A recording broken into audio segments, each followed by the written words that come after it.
SayItInACard.com is an online greeting card company that delivers right to your front door. Visit our website, www.SayItInACard.com. You can read the cards, order the cards, and we ship them directly to you. If you feel it, we say it in a card. We have breakup cards, troubled relationship cards, troubled friendship cards, and of course all of the traditional cards as well, from birthday to Mother's Day. So again, visit us at www.SayItInACard.com. Free shipping for a limited time. I was involved briefly with a married man who believed he had the courage to leave his wife to be with me and to live his truth. This isn't the typical story of a married man promising to leave his wife for a secret lover. Rather, this is a story in part about a gay man who knew he was gay before he got married, but chose to marry a woman because he didn't know how to break free. Rocky and I met on a gay social media site 3 months after I returned to the East Coast to live, and just 11 months after he was married. At the time we met, he was living and working in Dubai as a contractor for the government on a military base, while his wife was stationed in Tallahassee, Florida, where they had a home. In one of the first messages he sent me, Rocky shared that he was married, but that he had regrets. He explained that he had come out to his mother and siblings when he was 18 years old. He sat there. To listen to more of One Thing for Certain, Two Things for Sure, a memoir continued, visit audible.com. Good day, thinkers, thought leaders, progressives, and dreamers. I'm Craig the Writer Stewart, and I'm inviting you to join my Patreon. Don't know what a Patreon is? It's my official video diary with only exclusive content that you won't see anyplace else. It's easy to join. Just visit patreon.com/Craig the Writer Stewart. Here's what you'll find on my Patreon. A day in my life, whether that's dinner with friends or a typical workday. Live Q&As with members of my Patreon about each episode of the T.S. Madison Experience and what I was really thinking. I'll even bring you on vacation with me. The video will make you think that you were right there. And last but not least, for all of my aspiring writers, I give you firsthand, one-on-one, personalized attention, answering all of your questions about publishing and self-publishing. So what are you waiting for? Join now. Swipe up or visit www.patreon.com/Craig the Writer Stewart. I'll see you soon. Oh, and one more thing. Don't forget to subscribe to my YouTube channel. That's youtube.com/Craig the Writer. Do it now. Good day, thinkers, thought leaders, progressives, and dreamers. I'm Craig the Writer Stewart, and this is So Much to Say YouTube TV. These are my thoughts in my voice on black shit, white shit, gay shit, and everything in between. So Much to Say YouTube TV is the place that you come to learn and grow, because we discuss socially relevant things mixed with a splash of humor. If you know you have tissue paper feelings, this probably isn't the channel for you. However, since you're here, I just need for you to do two things. Hit the like button, make sure you hit the subscribe button, and turn on that little bell so that you get the notification every single time that I go live or upload something new. I'll see you soon. Bye. Good day, thinkers, thought leaders, progressives, and dreamers. Happy Sunday, people. I'm Craig the Writer Stewart, and this is the Facebook and YouTube live versions of So Much to Say.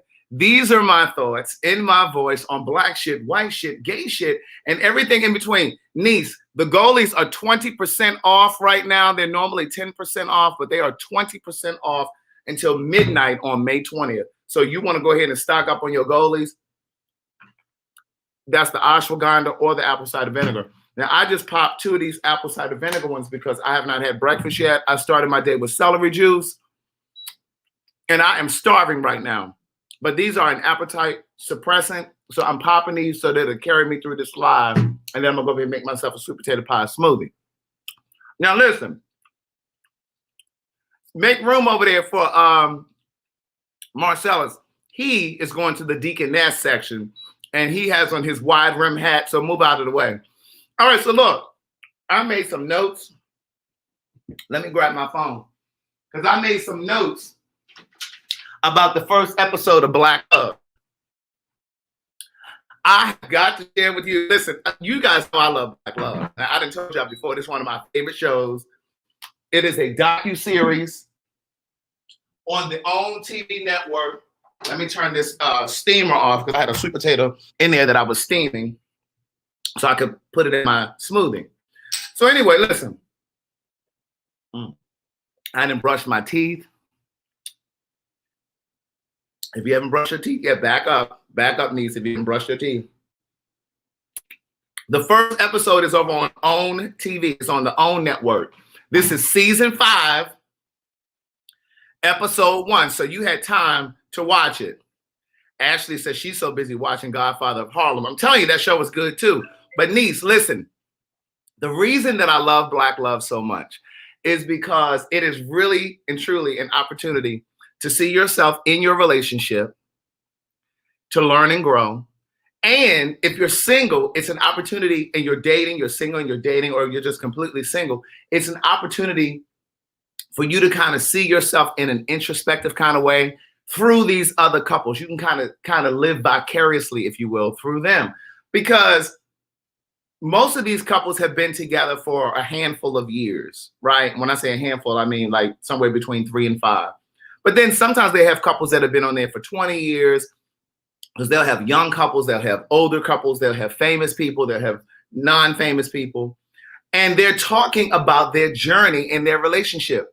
And so this first episode, season 5, episode 1, they're talking about, they called it No Spark, Spark or No Spark is what they called it. And you know how sometimes you meet a person and you're interested, or you may not be interested, but then that spark comes later.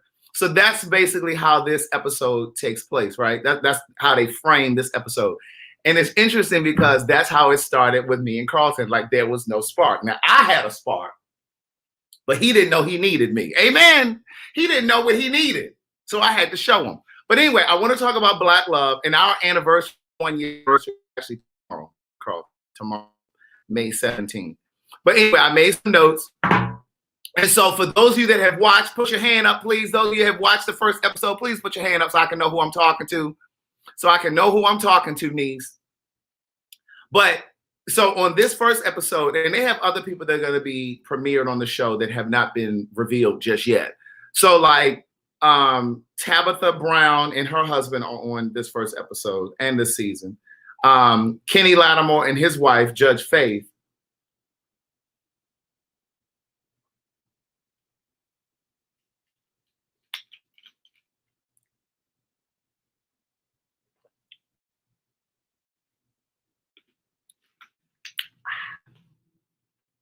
But so are Lettucey and her husband. Who else is on here? Oh, there's a girl named Keita. I don't know if you guys know Keita, but if you guys watched you guys remember the Terrell Owens reality show? Keita used to be his assistant, but she's a music industry. She worked in the music industry at one point, and she's on there. And then there's some other people that I don't know. But when I tell you it is a great episode, so I'm gonna start with her husband. I watched it the other night, but then I watched it again today because it was just that good. And then I wanted to refresh my memory so that when I come on here and talk to you guys. Excuse me. Somebody make room for Keisa over the GED section. Now, I done said 3 times, that Black Love comes on OWN, and it's up here in the caption of the video, in the title of the video. But anyway, so hold on, everybody. Marie just got here. Marie, we're going to need you to be on time, niece. Otherwise, sit in the overflow section. Sit upstairs in the overflow section. Don't be coming in here disturbing when we're getting ready to get into our conversation. So I had heard some of Tabitha's story before because she shared her story on her Instagram and on her YouTube before. So I've known their story. I've heard their story. But there was some interesting things that I jotted down that I wanted to point out to you. And the reason that I'm pointing this stuff out to you is because, again, I want you to really see yourself in these people's relationships and really apply the lessons and grow in your own life. So Tabitha explains that she and her husband met in high school, right? They met in high school and they were dating or whatever, and they were hot and heavy. Of course, it was high school. And they talked on the phone every night. You know how you do it in high school. You talk on the phone every night. Well, I'm sorry. They were in middle school, and they were about to go to high school. My apology. They were about to go to high school.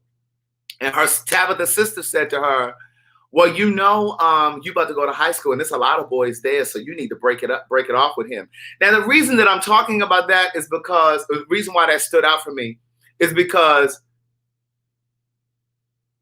I write about this in Book of Jewels and how I talk about how we're influenced, our relationships are influenced by the people around us. And sometimes we adopt the ideology from other people, the things that they tell us, but then also the things that we learn just by watching and paying attention, right?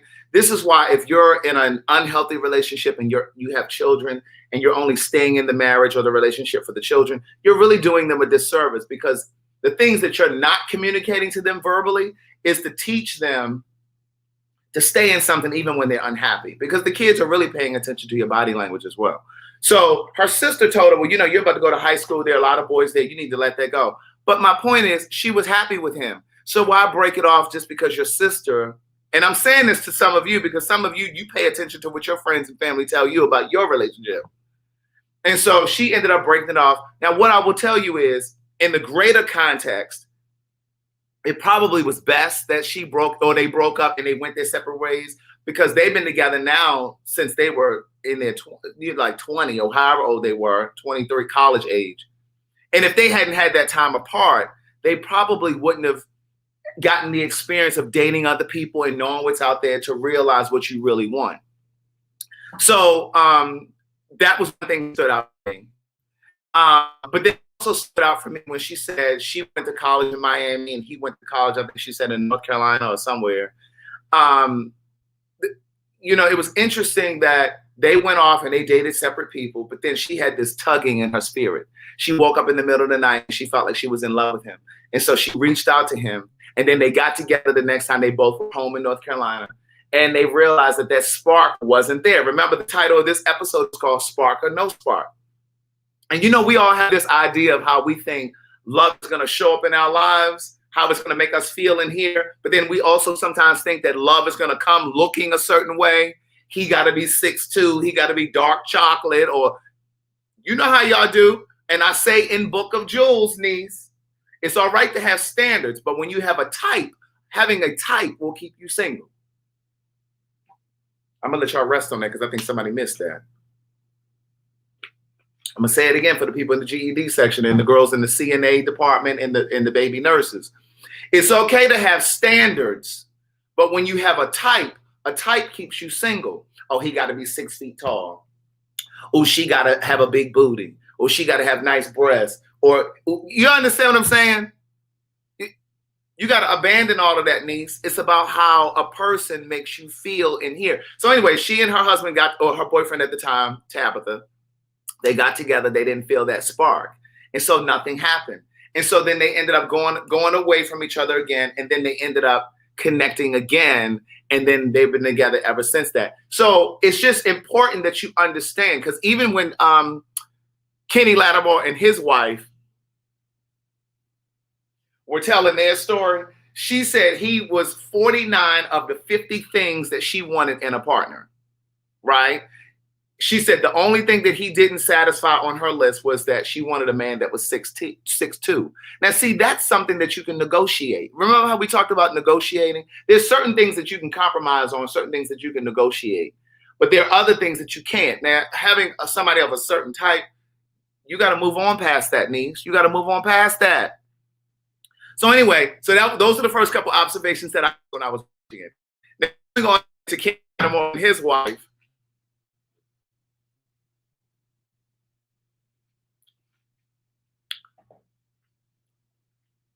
Kenny didn't think that his wife liked him when they first met because she didn't respond to him in the way that he was used to, right? And again, I talk about this in Book of Jewels, niece. If you don't have Book of Jewels, niece, you're missing out. I didn't taught y'all all of this in Book of Jewels, niece. But in Book of Jewels, I say that I dated a guy when I was in my 20s. I dated this guy, and I've shared this story before, but I know we got some new people. When I dated this guy in college, I was out of college and he was going back for his PhD. And he was a few years older than me, but he was going back for his PhD. And he said to me, I'm not going to go into the entire story because you can read Book of Jewels, but I remember him saying to me, because he wasn't responding to me in the way that I'm used to. And you know how you know you have your power? You know how you know you have your power, niece? And you know how you can influence, you know how people usually respond to you. And so I was just used to guys responding to me in a certain kind of way. You know how you know when somebody like you, right? And so when they deviate from that, it makes you wonder, like, well, what's going on? And so he ended up explaining, the guy that I was going out with, he ended up explaining to me, he said, listen, just because I don't respond to you, now this is in Book of Jules, he said, just because I don't respond to you in the way that you want me to, doesn't mean I'm not interested. And so when Kenny Lattimore said that, why? I was thinking, you know, because he said he's used to a woman, she likes it, she tosses her hair a little bit and she gets a little giddy and this, that, and the third. But it was so interesting to hear him say that, because we all kind of have that thing that we expect to see from people, like, you know, when we know that they're interested. And so she said, one of the things that she said that really stood out to me, let me read this. Can you still stay still in the chair?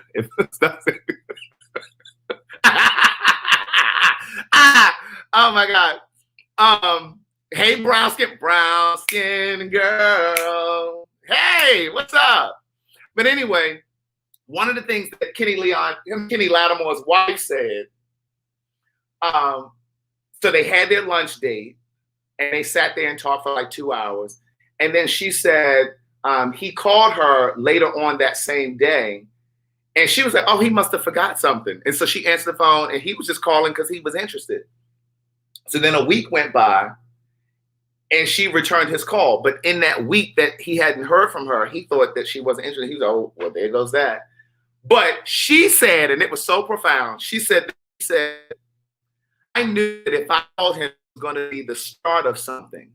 You know how you know if you call somebody or you respond or you act on something, you know that's going to be the beginning of a thing. And she said, I knew it was going to be the start of something. She said, and I only wanted to date my husband.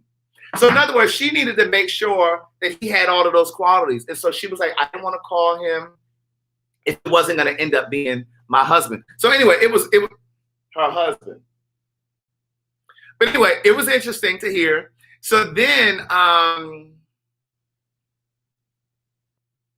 and there was another couple on there. I don't know their names. He's a football player though. I don't know his name and I don't know her name, but if you watched it, they tell the story about how they met at an event, and then she asked him what did he do for a living, and he said, "Oh, I work in Denver." And so she knew that he was an industry guy. She knew he was an athlete or something like that. And so, but what was interesting about their conversation, I pulled something from every single conversation, and this is why I always encourage you guys to watch it, because I don't know if you shady for typing that or if I'm shady for putting it up there. But at any rate, it's always something to glean from every couple that's on there, right? And the wife, she came in on their first date talking about she didn't believe in marriage. She didn't believe in monogamy. And I'm pointing this out because, yes, the football player's name is Ephraim. Yes, thank you. But the reason that I'm pointing that out is because, see, some of you go on your first date and you dump all that baggage on the table at Applebee's on your first date. You ain't got to say all of that on the first date, Neeks. You ain't got, because see, that was her trauma. That was her baggage. Don't drop all your that might be why you still single, Neeks. You show up on the first phone call talking about all of this negative stuff. No, you need to deal with your trauma before you out here dating. Where's my chapstick? Is it right there? Hold on. You need to deal with your stuff before you go on a date. Don't nobody want to hear all of that at the Applebee's. You know what I'm saying? Don't nobody want to hear all that. You don't want to do that. And so, and she was only saying those things because, you know, her parents have been together for years. Marie talking about, why we got to be at Applebee's? Because I know y'all like a cheap and cheerful place for a first date, just in case it don't go nowhere. See, y'all negative in thinking. You're negative in your thinking, me. So you're like, I'm only going to Applebee's because I ain't spending a whole bunch of money. No, you need to go to a nice restaurant. But the thing is, look at Christy. Talking about, are they still open? We know she ain't no Applebee's kind of girl. She ain't no Applebee's kind of girl. But the thing is, if she had dealt with her trauma, and this is why I say all of the time, when you're single, that's the time for you to really look inward, to do your inner work, right? But most people don't do their inner work. Most people are sitting around pining over, why am I single? Oh, it ain't no good men, ain't no good women around. And ooh, I've been single for too long. Ooh, I'm lonely. I just need somebody to hold me. And you're doing all of that. No, you need to be doing that inner work, Neeks. So in her case, her parents have been together for so many years. And she said she had never seen them argue. They had a healthy relationship. And I'm doing air quotes because, all of that is relative. And so then next thing she know, they ended up divorcing. So in her mind, it set a trauma off. And I'm gonna correlate that to something in my own life with my parents. But and so she just felt, and she describes this on the show. She said, but I just figured if they couldn't make it, can't nobody make it. And so she was jaded.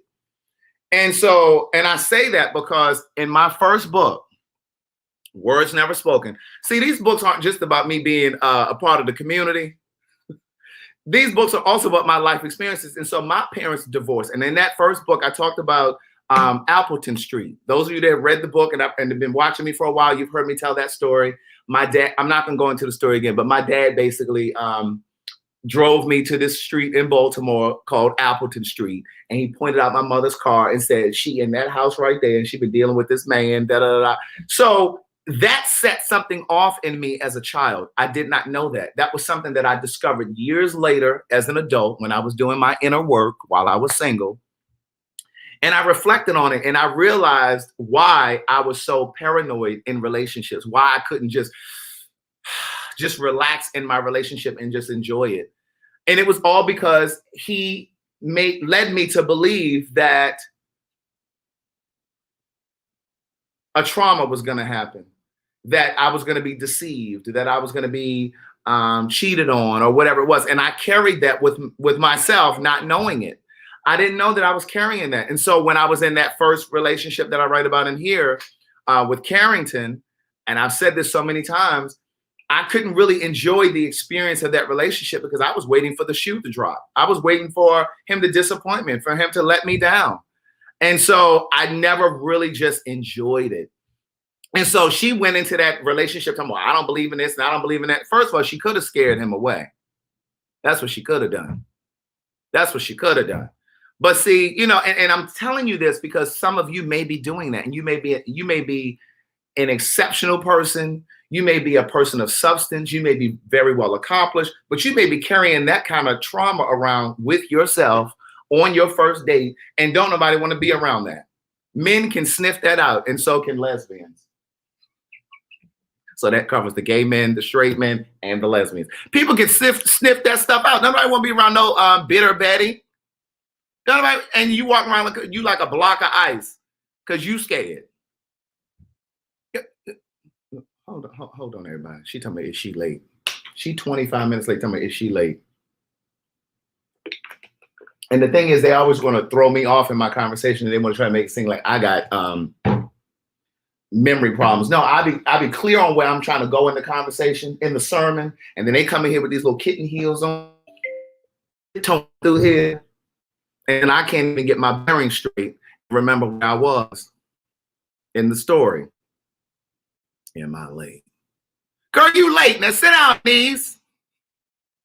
Okay, so then the same girl that I was telling you guys about a moment ago, the girl Keita, and she was explaining the story about how she and her now husband met. They've been married now for 5 years, right? And so she said they met through the music industry. And she said when she turned around, she first saw him, she thought he was so handsome and she was just struck by him, right? Well, 2 years went by. They exchanged numbers and everything. But then 2 years went by. Nothing ever came of it, right? And I'm sharing this part with you because sometimes you'll meet somebody and it may not happen immediately. That thing, right? But you just have to keep going with life. You continue your life. You keep doing what you're doing. Being the great person that you are, continue to add value to yourself and all of those things, because whatever's meant to be will be. And everything happens when and as it should. Every single thing happens when and as it should. And so they met, nothing happened. 2 years went by, they ran into each other again. And then they connect. He said, "Oh, hey," I think they met at a game, a basketball game or some shit the second time. And she was like, "Oh, that's the guy." And he was like, "Hey, how you doing?" They were like talking from each other across the room, across the court or whatever. And she was in her mind thinking like, "Oh, that's the guy that said he was going to call and never called, da, da, da, da." And she said, "Well, yeah, he said, we need to get together." And she said, yeah, whatever. 2 more years went by. So this is 4 years now. And they finally got the chance to date, right? So they started dating a little bit. Not a whole, just a little bit. Come on, Cash App on us, okay? Come on, offering plate.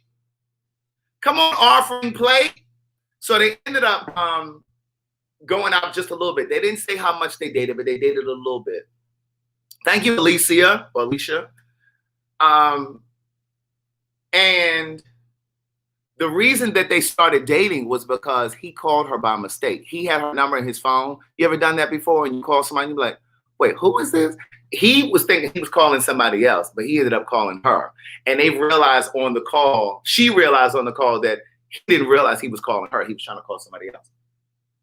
So they ended up hitting it off and they started dating a little bit. Well, he says in this conversation, and this is for all of the people that think you're exclusive when you're just dating. Niece, no, there's a graduation period. You need to date first and then it graduates to exclusivity. But see, some of y'all go on 2-3 dates with somebody and you think y'all official.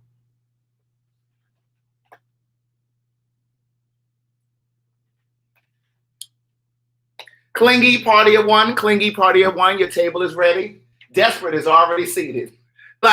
So they ended up going out a little bit, but then he realized that his heart was still open to a previous relationship that he had. Now watch this, because see, this is where we teach a little bit. Now I talk about this in Book of Jewels, and I know some of y'all don't like to read. That's why I put it on Audible. So you go over there to Audible and just listen to it. Thank you, Anthony. Sunday offering. Thank you, Anthony. Yes, Joe and Keita. That's who I'm talking about. Thank you, Les. Joe and Keita. I couldn't think of that. I knew her name, but I didn't know his name. So they had only been going out a little bit, right? And when you're dating, and this is what I try to tell women all the time, you meet a man that you like, that's fine that you like him, but keep dating.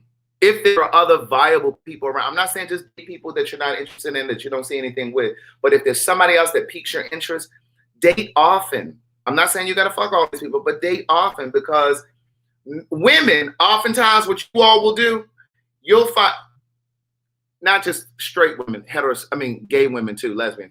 Oftentimes when you find somebody that you like, you put everything into that one person first. Remember, they need to earn you. They need to earn you, and they need to earn that type of exclusivity. They need to earn your attention full time like that. And so you need to date often. And if you don't have anybody else to date right now because there's nobody else that you're interested in, then you need to find you a hobby. You need to learn to knit. You need to go zip lining or something. You need to do something on your own, okay, to occupy your time. You don't need to make him your number one because he needs to earn you. So at any rate, she and the guy, Joe and Keita, were dating a little bit, but then he realized, because they weren't exclusive yet, niece, he realized that he still had a soft spot. His heart was still open to his ex. So he went back and explored that. Well, it did not work. It didn't work, niece. And so what she said was, and it was profound the way she said it, and this is how you have to look at things. And this is why I say to you guys all the time, see the good in every single situation. See the good in everything. See the positive in everything that happens to you. She said, the thing about those open doors, when the door is slightly ajar, and I'm going to bring this home, I'm going to wrap this up, I'm going to tie this in to what happened with me and LTR 2 Fridays ago, niece. When that door is still open, or your heart is still open to another person, if you don't go and explore it, there's always that opportunity for it to disrupt your current relationship, because you'll always be thinking back like, well, what would have happened if I had gone back there to see that? And so she said it was a good thing that he did go. And again, it was before he and Keita got together officially. So he went back to see what was there, and there was nothing there. And they're now married for 5 years. Then I'm gonna bring this home. I'm gonna make this plain. 2 Fridays ago, I'm out and I ran into LTR. Now, I'm not going into the whole story because it's on my Patreon. The difference is my heart wasn't still open. Because see, before Carlton came along, I had already tied that up and realized that that wasn't for me because it wasn't producing the results that I wanted and what I needed. So that by the time Carlton rolled around, my heart was closed to anything in the past. And that was this is what I had to do. And this is what I encourage people to do. When you are really trying to something, talk for love and you're ready to be in a relationship, you have got to be clear that there is no one else that exists that you have an emotional connection to or an emotional tie to. You have to be clear about that. And so when I got with Carlton and we got to the point that we were, getting hot and heavy and it was, it was just me and him, I had to make the decision and make the choice and be honest with myself, because one of the best parts of life is when you can admit the truth to yourself about yourself. That's a quote from Words Never Spoken. I had to be honest with myself, and that was that there is nobody else that I'm currently attached to that has any type of emotional tie to me. There's nobody that could show up and be like, I'm ready to be with you right now. Oh, no. My heart, you can't pull my heart like that. So anyway, I'm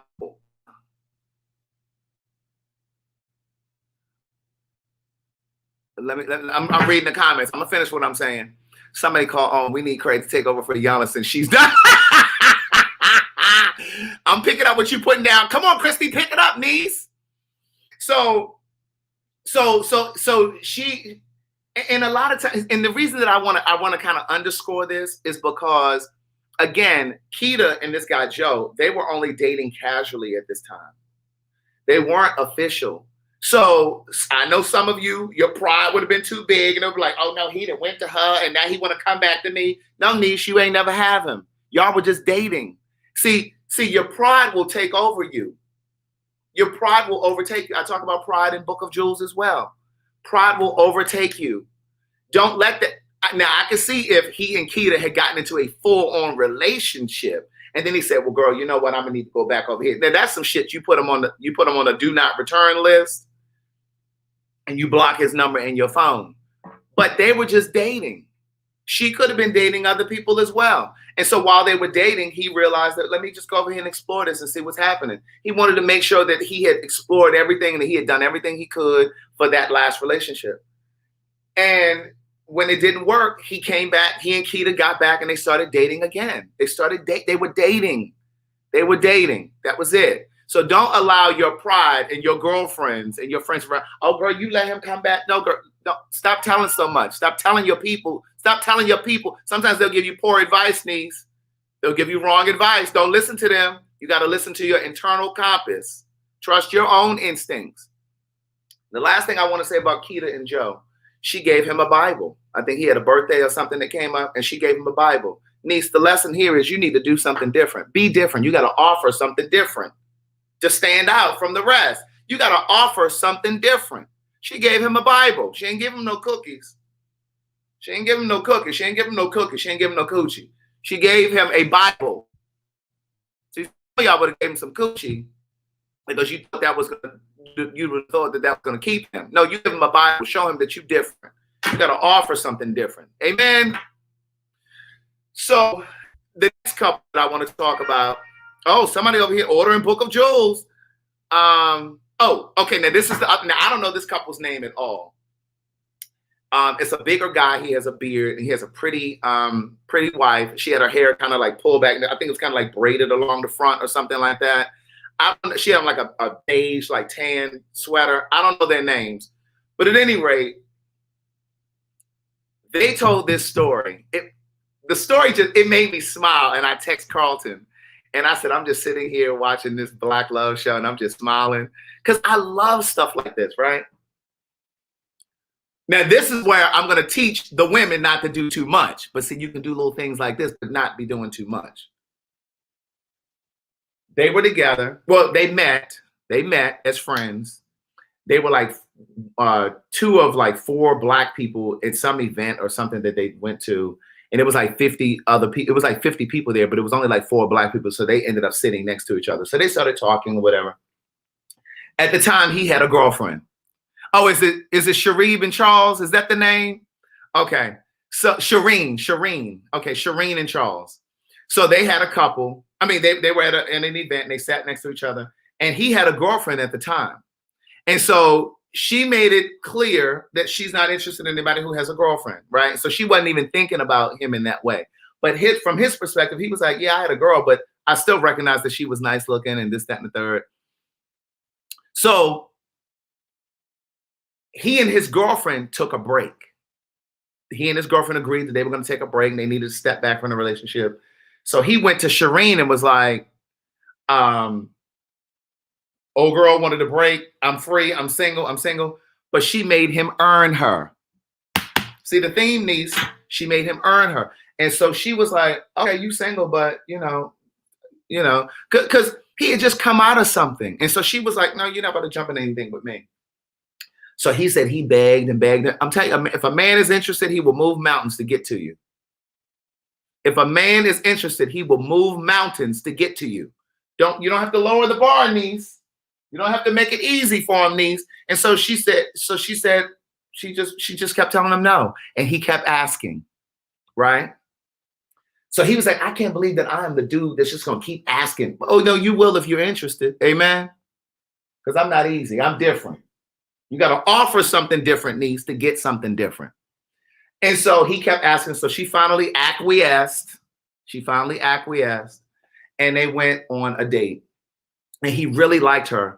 And from her perspective, she was like, well, listen, I'm about to leave New York. I'm about to go to grad school. I just go on a date with him or whatever. And from his perspective, he really liked her because she had her shit together. He had her shit together, right? I mean, she had her shit together. She was going back to business school. Like, he was just impressed by her. When you offer something different, niece. So she ended up going on a date. They started kicking it. They started seeing each other on a regular basis. And he felt like she was his best friend. And so he was telling her about everything. So his ex-girlfriend came and was like, I think we should try to work this out, So he goes to Shireen and tells her, listen, old girl then came back. But he's telling her because he sees Shireen as his best friend. Like, even though he's attracted to her, but he sees her as his best friend. And so Shireen was like, oh, okay, so what you going to do with this situation? She was very calm. Now, see, some of y'all ego and y'all pride would have been like, or your insecurities would have been like, well, you going back to her and da-da. No, she was very calm. She was like, oh, okay, so what you going to do about this situation? She says, well, I think you should go ahead and explore it and see, where that goes. And you guys have a happy life together. And that was it, right? She told him to go on his way, but in a nice way. And he said, he was like, what the fuck? Like, what? He had never seen a woman carry herself like that, right? Where she just was so unbothered and unaffected, right? And so he was like, you should just go. He said, well, no, I'm just telling you because you're my friend. Like, I'm just telling you. What old girl is, she said, well, I'm just letting you know because I'm not in the business of chasing anybody or trying to prove to somebody that he should choose me over somebody else. See, when you know your name, type it down there, niece, when you know your name. When you know your name, niece, you got to know your name. Because you got to trust, believe, and know that everything happens when and as it should. And so for those of you that go to church all the time and you be quoting these scriptures, but you don't really live by them, what God has for you is for you. What God has for you is for you. You ain't got to be in no competition with nobody. So at any rate, he ended up being with old girl. He said, oh, no, I got to be with her, right? So he ended up being with her. So they start dating and everything, right? And she picks up the story and she tells how he's just a provider at heart. He's the guy that, like, you might go out with a group of people, and as soon as the bill comes, he's the first person to grab his card and put it on the bill and pay the bill for everybody. Well, he ended up, because life happens to all of us, amen? Life happens to all of us.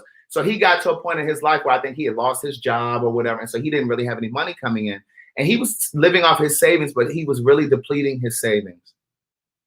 So he had, she had a girlfriend and her boyfriend that were coming in town. And she said to him, well, listen, we're going to go out with my girlfriend and her boyfriend this Friday. The people trying to get in touch. Hold on. Hello. Yes. I'm amazing. How are you? I'm talking to my community. I'm on a live. What's going on? Oh, what time? Okay. Correct. Right. Okay. All right. Well, I'm gonna throw something on and I'll meet you over there. Okay. Bye bye. So his girlfriend at the time and one of her good friends and her boyfriend were coming in town, and so she said, "Let's go to dinner." And he was like, "No, I ain't really trying to do it." And so she put her foot down, and said, "No, my girl is coming in town, and I want us to get together." So they ended up getting together, and he didn't want to go because he didn't have the money. Niece, he didn't have the money. And so they're sitting at the table and they're taking an order. And he said, so he picks they're ping pong in the story, right? And so he says, you know, they ordering stuff. And he's like, I'm trying to order water and, you know, this, that, and the third. Because he's like, he cannot sit here. And he's like, I don't know how we're going to pay this bill. He's just worrying about the bill. He said he gets a text on his phone. Now, mind you, picture this, niece. They at the table. She with her man and her girlfriend was with her man. They at the table. So she sends him a text that says, check your account. And what she did was she quick paid him some money so he could pay the bill, so they could see him use his card to pay the bill. Because, you know, she knew that his pride was on the line. And I just thought it was so dope. Now, here's the distinction, niece, because, you know, I tell you guys all of the time, I think women sometimes do too much too soon. He had already earned her. He had already started earning her. And remember when I told you, he was the kind of person that always paid the bill every time they went out, you know, that kind of thing. But he was going through a tough time, and she recognized that. And so she sent him the money so he could pay the bill, right? But see, some of you do too much too soon. Y'all co-signing for cars. That's too much. If he ain't your husband, and even then, I don't even know about co-signing for a car. I'm just saying. But, you know, when a person is already meeting you halfway, that was just support. There you go, niece. There's a difference between supporting and being a fool. Yeah, you ain't supposed to be paying child support. See, that's too much. That's his responsibility. You ain't supposed to be paying off his speeding tickets and all that. You ain't supposed to be doing all that. That's his speeding ticket and his child support. That's his responsibility. And those tickets, that's his punishment for driving recklessly. Amen. You ain't supposed to be paying his child support. Those are his responsibilities. You are relieving him of his responsibilities. Now, if he is having a really tough time and he has shown up for you and done stuff, it's okay if you if you pay his rent or you help him with his mortgage, if he has stood in the gap for you. I ain't saying it for no sorry, no good, nothing ass man or woman. I'm just letting y'all know. There's a distinction. There's a distinction, niece. So anyway, the thing that I want you to pay attention to when you watch this episode, this first episode of Black Love, season 5, episode 1, the common thread in all of the stories, right? The common thread in all of the stories, they all said it was his Judge Faith when she talked about her marriage to Kenny Lattimore. She talked about his heart, his character. And then Lettucey was saying he took care of me. Because Lettucey's husband even told a story when they were going on the first date. They didn't say what it was. They were going to go on the first date, and he called and canceled because he didn't have the money. He said he had some money, but he didn't have the money for what he had planned. And her thing was, well, I don't care about that. Let's just go on a coffee date. See, again, niece, she didn't say, oh, okay, well, let's go and I'll pay for it. No, niece, let's do something that you can afford. See, some of y'all do too much. Let him meet you where he can. But see, some of you pacify these men like little boys. And see, then they realize they ain't got to do too much for you because you're going to do it all. Stop trying to be a savior, niece. But the point is, all of these women basically talked about how they were treated. These men earned them. And on that note, that's all I wanted to tell you today. I just had to come on here and say that. My friends want me to go and come and meet them for brunch, so I'm going to run in here real quick and throw a little something on. So if you ain't got it, let's just go for a walk. What can you do? Can you give me an ice cream cone? Vegan ice cream? But at any rate, thank you for supporting me, people. Thank you for the Cash App. Let me say my thank yous to the Cash App because some people did send some Cash App. Jennifer Griffin, Donnell Holt, Barbara Hyman, Anthony, Alicia, Van. Thank you, Vandenisha. Vandenisha. Hey, girl. Hey, come on, Vandenisha. But at any rate, you guys have an amazing day. My anniversary is tomorrow with Carlton, and I will be posting some stuff, to commemorate the first year together. All right. So I will talk to you guys soon. Hopefully you have an amazing day. Hopefully you had an amazing weekend. Tomorrow is Monday. If you are already dreading going to work, then you need to get on Indeed.com right now. And what's the other one that people do? You need to go ahead and get on LinkedIn and find you a new opportunity. Change your future, niece. Change it, niece. You can change it. If you're not happy about it right now, change it. You can do that. You have the power to do that. Bye.